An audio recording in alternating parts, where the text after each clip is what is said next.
اعوذ باللہ من الشیطان الرجیم بسم اللہ الرحمن الرحیم رب اشرح لی صدری ویسر لی امری واحلل عقدۃ من لسانی یفقهوا قولی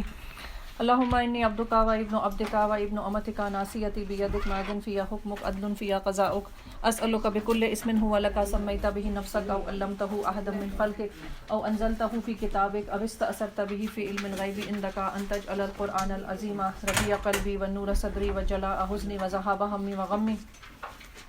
ان شاء اللہ تعالیٰ سورہ تحریم ہمیں آج شروع کرنی ہے، جو کہ 28ویں سپارے کی آخری سورہ ہے۔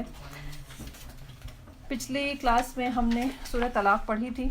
سورہ طلاق، جیسا کہ میں نے آپ سے اس وقت بھی کہا تھا کہ طلاق کے مسائل اس کے اندر کافی سارے ہیں، اور وہ ہم نے ایسے اس کو ڈسکس نہیں کیا تھا، لیکن طلاق کا لفظی معنی ہی آپ کو جیسے کہ پتہ ہوں گے، میاں بیوی کے درمیان جدائی کے سارے معاملات ہوتے ہیں۔ تو اس کے اندر بھی میں نے آپ کو بتایا تھا کہ تقویٰ کی ورڈ ہے جو کہ استعمال ہوا تھا۔ سورہ نساء میں نکاح کے معاملات کی بات آئی تھی، وہاں بھی تقوی کا لفظ آیا تھا۔ یہاں پر طلاق کی بات آئی تھی، اس میں بھی تقوی کا لفظ آیا تھا، اور یہی بات ہے جو کہ قرآن کا مین موضوع ہے کہ انسانوں کے تعلقات ہوں، چاہے انسانوں کے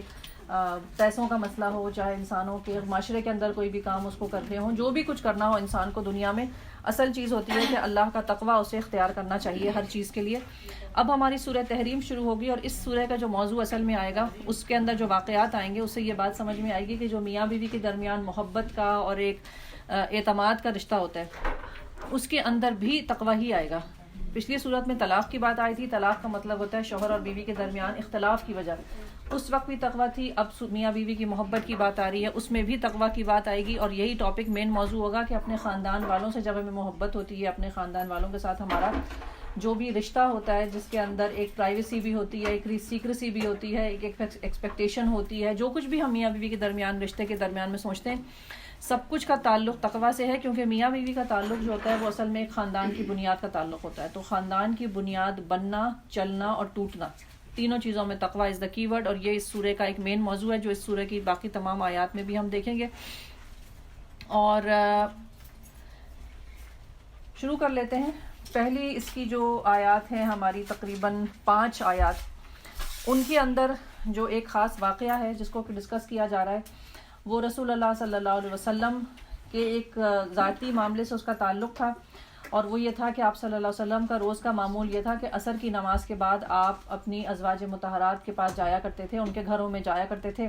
تاکہ خبر ہو جائے، خیر خبر کہ کس کے گھر میں کیا ہو رہا ہے۔ ایک دفعہ آپ حضرت زینب بنت جحش رضی اللہ تعالیٰ نے اگر تشریف لے گئے تو انہوں نے آپ کو شہد کا شربت پلایا، اور اس طرح آپ کو وہاں کچھ دیر لگ گئی۔ دوسرے دن بھی آپ وہاں گئے اور انہوں نے وہی شربت پلایا، اور آپ صلی اللہ علیہ وسلم کو چونکہ شہد کا شربت پسند تھا تو اس لیے آپ زیادہ دیر وہاں بیٹھ گئے۔ اور اس کے بارے میں پھر روایات آتی ہیں کہ حضرت عائشہ اور حضرت حفصہ کا خاص کر کے نام آتا ہے کہ ان دونوں کو جب یہ بات پتہ چلی کہ رسول اللہ صلی اللہ علیہ وسلم جو ہے وہ ان والی ازواج کے زوجہ کے ہاں زیادہ دیر بیٹھے، تو ان دونوں نے جو ہے وہ یہ ایک سوچا کہ ہم اس طرح کرتے ہیں کہ ہم یہ بات بول دیتے ہیں کہ آپ صلی اللہ علیہ وسلم کو کہ جب وہ واپس آئے وہاں سے، کہ آپ کے منہ سے ایک خاص اسمیل آ رہی ہے جو کہ ایک خاص شہد کی تھی، جو کہ اس ایک پھول سے بنتا تھا۔ اور رسول اللہ صلی اللہ علیہ وسلم کا اپنا معاملہ یہ تھا کہ آپ اپنے منہ سے کسی بھی قسم کی کوئی اسمیل ہو یا کوئی بدبو ہو تو وہ بالکل بھی اس کو پسند نہیں کرتے تھے۔ تو جب آپ کو یہ پتہ چلا کہ ان کے منہ سے اسمیل آ رہی ہے تو انہوں نے جو ہے وہ پھر یہ کہا کہ میں جو ہوں وہ انہوں نے کہا کہ میں جو ہوں وہ اب نہیں پیوں گا شہد وہاں پر دوبارہ۔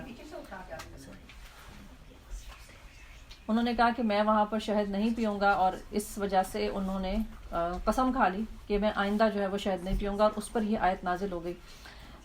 واقعہ یہ والا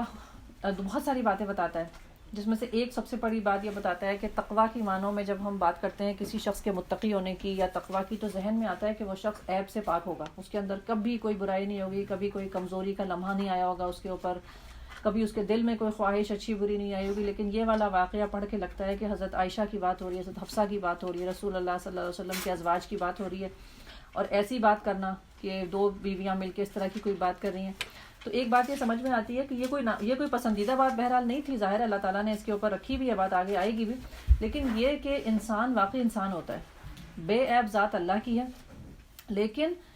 اصل چیز جو ایک اچھے انسان جس کی ڈیفینیشن قرآن ہمیں دیتا ہے وہ شخص ہوتا ہے کہ جو اگر غلطی کرتا ہے تو پھر فوراً اس کو چھوڑ بھی دیتا ہے اور معافی بھی مانگ لیتا ہے اور توبہ بھی کر لیتا ہے، اور اگر اس کو پتہ چلتا ہے کہ اس کی کوئی ایسی بات تھی جو کہ اللہ کو پسند نہیں آئے گی یا رسول اللہ صلی اللہ علیہ وسلم کو پسند نہیں آئے گی تو وہ رجوع کرتا ہے اس چیز سے، اس میں وہ دیر نہیں لگاتا. یہ وہ اہم موضوع ہے. لیکن رسول اللہ صلی اللہ علیہ وسلم نے جب اپنے بارے میں یہ کہا کہ میں شہد نہیں پیوں گا، یہ والی آیت جب نازل ہوتی ہے، اس سے بھی جو چیز خاص کر کے سمجھ میں آتی ہے وہ یہ نظر آتی ہے کہ رسول اللہ صلی اللہ علیہ وسلم کا کردار جو ہے امت کے لیے، آپ نبی ہیں، اور نبیوں کے ساتھ ذاتی معاملہ یہ ہوتا ہے کہ اگر نبی کسی چیز کو اپنی ذاتی زندگی میں کر رہے ہوں یا نہ کر رہے ہوں، اس کو بھی امت جو ہے وہ فالو کرنا شروع کر دیتی ہے. ہم رسول اللہ صلی اللہ علیہ وسلم کی سنتوں کو اس طرح فالو کرتے ہیں، جیسے میں نے شہد کے بارے میں، کھجور کے بارے میں آپ سے کہا تھا کہ ہم لوگ رمضان میں خاص کر کے کھجور لے آتے ہیں. حالانکہ اسلام نے کھجور کھانے کو نہیں کہا ہے، لیکن سنت کے نام پہ بعض چیزیں ہم اتنی پرٹیکولرلی فالو کرتے ہیں. تو اسی لیے جو انبیاء کا کردار ہے اس میں اگر کوئی بھی ایسی بات آ جائے جو امت کے لیے بعد میں یہ ہوتا کہ لوگ کہتے ہیں کہ اچھا چونکہ آپ نے ایسا کیا تو ہم بھی ایسا کر سکتے ہیں یا ہو جائے، اللہ تعالیٰ فوراً اس کو کریکٹ کرتا ہے. لیکن اگر ہم نبیوں کے بعد لیڈران کی بات کریں، کیونکہ نبی کی حیثیت ظاہر ایک لیڈر کی یا امام کی حیثیت سے ہوتی ہے، نبی کو ہٹا کے اگر ہم صرف اپنی بات بھی کریں، ہم میں سے بھی ہر شخص لیڈر ہے. خاص کر کے اگر ہم عورتوں کی بات کرتے ہیں، ہم بھی اپنے اپنے گھروں میں ایک ذمہ دار کی حیثیت سے ہیں. ہمیں اپنی عادتوں کا بھی غور کرنا چاہیے. ہماری حیثیت ظاہر ہے کوئی سنت کی یا شرعی یا کوئی اسلام کی دلیل نہیں ہے، لیکن بہرحال ہماری جو بھی پرسنالٹی کی اچھی بری عادتیں ہیں اس کو ہمارے گھر والے کاپی کرتے ہیں. بچے خاص کر کے ماؤں کی جو بھی گھر کی روٹین ہوتی ہے اس کو کاپی کرنے لگتے ہیں. اور بعض دفعہ ہم اپنے بچوں کے بارے میں یہ کہتے ہیں کہ وہ ہماری بات نہیں سن رہے یا وہ فلاں کام نہیں کر رہے. اس کا بہت بڑا روٹ یہ نکلتا ہے کہ انہوں نے گھر میں دیکھا ہوتا ہے. مثال کے طور پہ مائیں یا بیویاں جو ہیں وہ شوہروں کی بات نہیں مان رہی ہیں، یا شوہر گھر کے کوئی قانون ہے اس کے اوپر شوہر عمل نہیں کر رہے، ماں عمل نہیں کر رہی، باپ عمل نہیں کر رہا، تو بچے بھی قانون توڑنے لگتے ہیں. تو اس طرح کا ایک ماحول بننے لگتا ہے. اسی لیے اسلام جو ہے وہ ذمہ داری کی بات میں نے آپ سے بہت دفعہ کی ہے کہ جب کبھی کسی کو کہتا ہے کہ ہم کہ کسی کو اسلام زیادہ عزت دیتا ہے یا زیادہ شرف دیتا ہے، تو اصل میں اس کی ذمہ داری کی حیثیت زیادہ ہوتی ہے. تو سورہ کو شروع کر لیتے ہیں. بسم اللہ الرحمن الرحیم. اے نبی صلی اللہ علیہ وسلم، تم کیوں اس چیز کو حرام کرتے ہو جو اللہ نے تمہارے لیے حلال کی ہے؟ کیا اس لیے کہ تم اپنی بیویوں کی خوشی چاہتے ہو؟ اللہ معاف کرنے والا، رحم فرمانے والا ہے. اللہ نے تم لوگوں کے لیے اپنی قسموں کی پابندی سے نکلنے کا طریقہ مقرر کر دیا ہے. اللہ تمہارا مولا ہے اور وہی علیم اور حکیم ہے. اور قسموں سے نکلنے کا موقع کیا ہے؟ وہ سورہ مائدہ میں یہ بات ہم نے پڑھی تھی، آیت نمبر 89 میں، کہ یا تو 10 مسکینوں کو کھانا دیا جائے گا، یا 10 کو کپڑا پہنایا جائے گا، یا پھر ایک غلام آزاد کیا جائے گا، یا 3 روزے رکھے جائیں گے. تو رسول اللہ صلی اللہ علیہ وسلم نے جب قسم کھائی کہ میں آئندہ شہد نہیں پیوں گا، تو اللہ تعالیٰ نے کہا کہ تم اپنی قسم کا کفارہ دو اور اس کے بعد اس قسم کو توڑو اور تم کو شہد دوبارہ پینا ہے. کہنے کا کیا مطلب ہے کہ بیوی سے جتنی بھی محبت ہو، کسی کھانے پینے سے جتنی بھی محبت ہو، کوئی بھی چیز ہو، اللہ کی حدود جو ہے وہ اپنی جگہ پہ قائم رہے گی. وہی تقویٰ جس کے بات ہم نے بھی کی تھی. اور یہ معاملہ بھی قابل توجہ ہے کہ نبی صلی اللہ علیہ وسلم نے ایک بات اپنی ایک بیوی سے راز میں کہی تھی، پھر جب اس بیوی نے کسی اور پر وہ راز ظاہر کر دیا اور اللہ تعالیٰ نے نبی صلی اللہ علیہ وسلم کو اس افشائے راز کی اطلاع دے دی،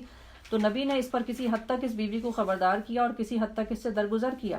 پھر جب نبی صلی اللہ علیہ وسلم نے اس راز کی اسے افشائے راز کی یہ بات بتائی تو اس نے پوچھا کہ آپ کو یہ خبر کس نے دی؟ نبی صلی اللہ علیہ وسلم نے کہا مجھے اس نے خبر دی جو سب کچھ جانتا ہے اور خوب باخبر ہے. اگر تم دونوں توبہ کرتی ہو تو یہ تمہارے لیے بہتر ہے، کیونکہ تمہارے دل سیدھی راہ سے ہٹ گئے ہیں. اور اگر نبی صلی اللہ علیہ وسلم کے مقابلے میں تم نے جتھا بندی کی تو جان رکھو اللہ اس کا مولا ہے، اور اس کے بعد جبرائیل اور تمام صالح اہل ایمان اور سب ملائکہ اس کے ساتھی اور مددگار ہیں. بعید نہیں کہ اگر تم سب بیویوں کو وہ طلاق دے دے تو اللہ اسے ایسی بیویاں تمہارے بدلے میں عطا فرما دے جو تم سے بہتر ہوں گی، سچی مسلمان، با ایمان، اطاعت گزار، توبہ گزار، عبادت گزار اور روزے دار، خواہ شوہر دیدہ ہوں یا باکرا. ان آیات میں ایک خاص تذکرہ اور بھی آیا کہ کوئی راز کی بات تھی جو رسول اللہ صلی اللہ علیہ وسلم نے کسی بیوی کو بتائی تھی یا پھر اس نے کسی اور کو بتا دی. اس کے سلسلے میں بھی بہت ساری روایات آتی ہیں، مختلف تفاسیر میں آپ کو ملیں گی. لیکن جب اللہ تعالیٰ نے یہاں پر ہمیں نہیں بتائی کہ وہ راز کی بات کیا ہے تو پھر ہم بھی اس کے اوپر بہت زیادہ ڈسکشن میں نہیں آتے. لیکن حالانکہ اگر آپ تفسیر اٹھائیں گی تو آپ کو اس کے اندر مل جائے گا کہ کیا ہوا کیا نہیں ہوا. بہرحال آپ کو تفسیر سے، ترجمے سے یہ بات سمجھ میں آ گئی ہوگی کہ کوئی ایسی بات تھی جو کہ ازواج آپس میں چھپا رہی تھی، لیکن رسول اللہ صلی اللہ علیہ وسلم کو اس کی خبر ہو گئی. ظاہر ہے اس لیے ہو گئی کہ وہ نبی ہیں اور ان کو وحی کے ذریعے بتا دیا گیا. پھر یہ سب کچھ جو تھا یہ ان پہلی 5 آیات میں تھا. اب اگلی جو آیات آئے گی 6 سے 8 کے درمیان میں، اس میں اب پورے گھر کو، خاندان والوں کو، کہ اپنے علاوہ صرف اپنی فکر نہیں کرنی چاہیے انسان کو، بلکہ بیوی بچوں کے لیے بھی فکر بہت ضروری ہے، پورے خاندان کے لیے تقویٰ. کیونکہ جیسا میں نے آپ کو بتایا کہ سورہ طلاق میں شادی یا خاندان ٹوٹنے کے وقت تقویٰ کی بات تھی، یہاں پر جب خاندان رہ رہا ہے، جڑا ہوا ہے، ایک ساتھ ہے، اس وقت تقویٰ کی بات آ رہی ہے. خاص کر کے سارے خاندان والوں کے لیے، اپنے لیے جو پسند کرتا ہے انسان کہ ہم آگ میں نہ جائیں تو دوسروں کے لیے بھی یہی پسند کرے. اے لوگو جو ایمان لائے ہو، بچاؤ اپنے آپ کو اور اپنے اہل و عیال کو اس آگ سے جس کا ایندھن انسان اور پتھر ہوں گے، جس پر نہایت تندخو اور سخت گیر فرشتے مقرر ہوں گے، جو کبھی اللہ کے حکم کی نافرمانی نہیں کرتے، جو حکم بھی انہیں دیا جاتا ہے اسے بجا لاتے ہیں۔ اس وقت کہا جائے گا، اے کافرو، آج معذرتیں پیش نہ کرو، تمہیں تو وہی بدلہ دیا جا رہا ہے جیسے تم عمل کرتے رہے ہو۔ اے لوگو جو ایمان لائے ہو، اللہ سے توبہ کرو، توبۃ نصوحا یعنی خالص توبہ، بعید نہیں کہ اللہ تمہاری برائیاں دور کر کے تمہیں ایسی جنتوں میں داخل کر دے جس کے نیچے نہریں بہہ رہی ہوں گی۔ یہ وہ دن ہوگا جب اللہ اپنے نبی صلی اللہ علیہ وسلم کو اور ان لوگوں کو جو اس کے ساتھ ایمان لائے ہیں رسوا نہ کرے گا۔ ان کا نور ان کے آگے آگے اور ان کی دائیں جانب دوڑ رہا ہوگا، اور وہ کہہ رہے ہوں گے، اے ہمارے رب، ہمارا نور ہمارے لیے مکمل کر دے اور ہم سے درگزر فرما، تو ہر چیز پر قدرت رکھتا ہے۔ ان آیات میں 3 باتیں جو آپ کے سامنے میں رکھوں گی۔ پہلی بات یہ کہ مخاطب کیا گیا ہے مسلمانوں کو، یا ایھا الذین آمنو، اور اس کے بعد کہا گیا ہے کہ اپنے آپ کو آگ سے بچاؤ۔ اس کا مطلب ہے کہ مسلمان بھی آگ میں جا سکتے ہیں۔ اگر نہ جاتے ہوتے مسلمان تو یہ کہا نہ جاتا کہ مسلمانوں اپنے آپ کو آگ سے بچاؤ، لیکن جیسے میں نے آپ کو پہلے بھی بتایا تھا کہ وہ مسلمانوں کا جب آگ میں جانے کی بات ہو رہی ہوتی ہے تو ایک ہمیں جب اسلام کی ہم بات کرتے ہیں، یا میں نے آپ کو بلکہ پہلے بتایا تھا ایمان اور اسلام کا فرق، کہ ایمان عقیدے کو کہتے ہیں اور اسلام عمل کو کہتے ہیں۔ یہاں پر آیا ہے یا ایھا الذین آمنو، کہ وہ لوگ جو ایمان لائے ہوئے ہیں، اس کا مطلب ہے کہ عقیدے کے طور پہ وہ مسلمان ہیں، لیکن عقیدے میں اگر خرابی نہ بھی ہو تب بھی اگر عمل میں کوتاہی ہے یا گناہ کے عمل کیے ہیں یا نیک عمل نہیں کیے تو اس کی سزا بھگتنے کے لیے مومنین کو بھی جہنم میں ڈالا جائے گا، کیونکہ آگ جیسے دنیا میں بھی پاک کرتی ہے، کوئی چیز اگر پیوریفائی کرنی ہوتی ہے تو آگ میں ڈال دی جاتی ہے، سونے کو چاندی کو آگ کے اوپر ڈال کے تپایا جاتا ہے اور اس کا کھوٹ نکالا جاتا ہے۔ تو یہ جہنم کی جو سزا ہے وہ مسلمانوں کے لیے اصل میں ان کو پاک کرے گی، ان کے گناہوں کو، ان کی خالی پریشانیوں کو ختم کر کے۔ تو یہ والی بات سمجھ میں آنی چاہیے یہاں سے کہ آگ کا جو مقصد ہے وہ کیا ہے، اور مسلمانوں کو اگر آگ سے بچنے کو کہا گیا ہے تو اس کا مطلب ہے کہ عمل صالح کی کمی یا گناہوں کی زیادتی یہ آگ میں ڈالنے والی چیز ہوگی۔ اور اس کے بعد جب وہاں پہ ملائکہ ہوں گے تو وہ کون سے ملائکہ ہوں گے؟ جو اللہ کے حکم کی نافرمانی نہیں کرتے۔ اس کا مطلب ہے کہ ملائکہ جو ہیں وہ روبوٹس کی طرح کام کرتے ہیں، مشینوں کی طرح کام کرتے ہیں، اور جب کوئی چیز بھی ان کو کرنے کو کہہ دی جاتی ہے تو اس کے بعد وہ اس کو چھوڑتے نہیں ہیں۔ ایسا نہیں ہوتا کہ کوئی شخص وہاں کھڑا ہوگا، روئے گا، چیخے گا کہ ہمیں بچا لو، تو فرشتے نکال دیں گے جیسے دنیا میں ہوتا ہے کہ کسی کو رشوت دے کے کبھی پولیس والے کو، کسی چوکیدار کو لوگ جیل توڑ کے بھاگ جاتے ہیں، تو اس کا بھی کوئی آسرا نہیں ہے وہ بات۔ تیسری بات یہاں پر کہی گئی آیت نمبر 8 میں کہ مسلمانوں کو کہا گیا کہ توبۃ النصوحہ کرو، اور توبۃ النصوحہ کا مطلب یہاں ترجمے میں آپ دیکھ رہے ہیں کہ لکھا ہوا ہے سچی توبہ۔ سچی توبہ جس چیز کو کہا جاتا ہے اس کے بارے میں یہ کہا جاتا ہے کہ اس کے 6 سٹیپس ہوتے ہیں، 6 چیزیں جب ملتی ہیں تو وہ توبۃ النصوح یا سچی توبہ بنتی ہے۔ پہلی چیز یہ ہوتی ہے کہ توبہ کے معنوں میں جیسا کہ ہم اردو میں سمجھتے ہیں شرمندگی کے معنی، بہت ضروری ہے کہ سب سے پہلے انسان کو شرمندگی ہو کہ میں نے وہ کام کیوں کیا۔ خالی زبان سے استغفار کر لینا اور اپنے دل کے اندر شرمندہ نہ ہونا یہ توبہ کے معنوں میں نہیں آتا۔ تو سب سے پہلی بات ہے شرمندگی۔ اس کے بعد اگر کوئی فرض ادا نہیں کیا گیا تھا، مثال کے طور پہ نماز نہیں پڑھی تھی، مثال کے طور پہ کوئی اور ذمہ داری تھی جو کہ اللہ تعالیٰ نے کہی تھی کرنے کو وہ نہیں کی گئی، تو جو چیز کی جا سکتی ہے قضا اس کی ادا کی جا سکتی ہے۔ کسی انسان کے ساتھ کوئی معاملہ ہوا تو اس کو پورا کریں۔ مال کا کوئی سلسلہ ہو گیا، زکوٰۃ نہیں دی یا کسی کا قرضہ واپس نہیں کیا یا خدا نخواستہ ایسی کوئی بات ہو گئی ہو تو اس کو واپس کریں، یعنی کہ چیزوں کو ختم کرنا۔ یہ نہیں کہ زبان سے کہہ دیا کہ چلیں جی ختم توبہ کر لیا، لیکن وہ جو پچھلے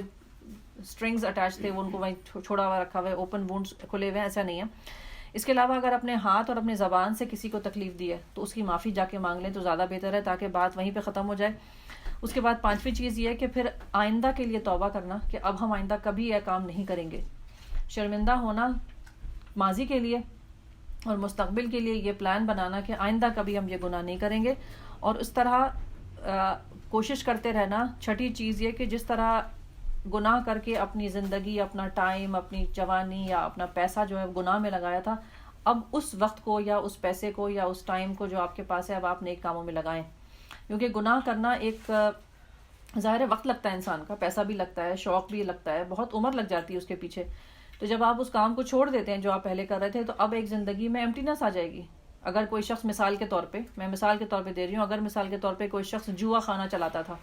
اب اگر وہ جوا خانہ چلانا چھوڑ دے گا تو اب وہ سارا دن کیا کرے گا؟ اس کو پیسے بھی چاہیے اور اس کے پاس ٹائم بھی ہے، تو اس ٹائم پہ پھر اب وہ کیا کرے گا؟ وہ نیکی کے کام کرے گا۔ تو اپنے وقت کو جو آپ نے گناہ میں لگایا اس کو نیکی میں لگانا، اس کو کہتے ہیں توبۃ النصوحہ۔ اور اگر یہ توبہ اس طرح سے نہیں کی جاتی تو زبان سے خالی صبح شام استغفار پڑھ لینا لیکن اپنے حالات کو کسی طرح سے بھی نہ بدلنا، یہ توبہ کے معنوں میں نہیں آتا۔ اس لیے اور جب رسول اللہ صلی اللہ علیہ وسلم اپنے بارے میں فرماتے ہیں کہ وہ دن میں 70 دفعہ استغفار کرتے ہیں یا 100 دفعہ استغفار کرتے ہیں، تو اس کا مطلب یہ نہیں ہے کہ وہ صبح شام خالی تسبیح لے کے پڑھ لیا کرتے تھے. اس کا مطلب ہے کہ وہ اپنے آپ کو اتنا زیادہ جج کرتے رہتے تھے کہ اچھا یہ کام ایسا ہوا، یہ کام ایسا ہوا. جب تک انسان اپنے آپ کو جج نہیں کرتا، دیکھتا نہیں ہے، سوچتا نہیں ہے، وہ کبھی بھی توبہ نہیں کر سکتا. تو توبہ جو ہے اس کے اندر یہ پلٹنے کے معنوں میں ہوتا ہے. توبہ کا اگر آپ انگریزی ٹرانسلیشن کیجئے تو اس کا مطلب ہوتا ہے یو ٹرن. اور یو ٹرن کا مطلب یہ ہوتا ہے کہ جس راستے پہ آپ جا رہے تھے اس کو آپ نے چھوڑا.